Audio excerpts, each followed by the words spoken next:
പിന്നിൽ ആരൊക്കെ പ്രവർത്തിച്ചിട്ടുണ്ടോ അവരൊക്കെ ഞങ്ങൾക്ക് വ്യക്തമായിട്ട് അറിയാം.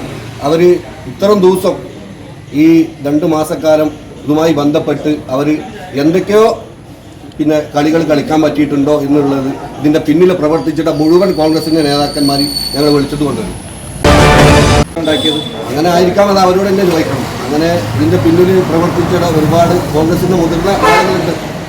അത് വരും കാലങ്ങളിൽ വരും സമയങ്ങളിൽ നമ്മൾ അറിയിക്കാം. അത് UDF നേതൃത്വം, ജില്ലാ നേതൃത്വത്തിന് ഇതിനെ ബന്ധപ്പെട്ട് അറിയിക്കുന്നുണ്ട്. ഇതിൻ്റെ പിന്നിൽ ആരൊക്കെ പ്രവർത്തിച്ചിട്ടുണ്ടോ അവരൊക്കെ ഞങ്ങൾക്ക് വ്യക്തമായിട്ട് അറിയാം.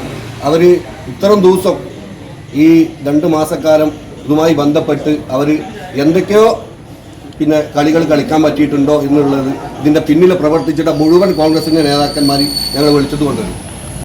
മുട്ടുകുത്തേണ്ട പാർട്ടി ഇല്ലല്ലോ ലീഗ്.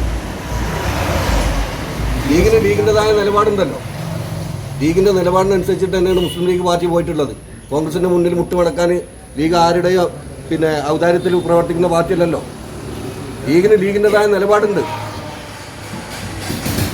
വരും കാലങ്ങളിൽ എന്താവും കോൺഗ്രസ് UDF ഒക്കെ മുന്നോട്ട് പോകുമോ? അത് നേതൃത്വത്തിൻ്റെ തീരുമാനത്തിനനുസരിച്ചിട്ട് ഞങ്ങൾ എങ്ങനെ മുന്നോട്ട് പോകണമെന്നുള്ള നേതൃത്വമായി ആലോചിച്ചിട്ട് കോൺഗ്രസിനാണ്.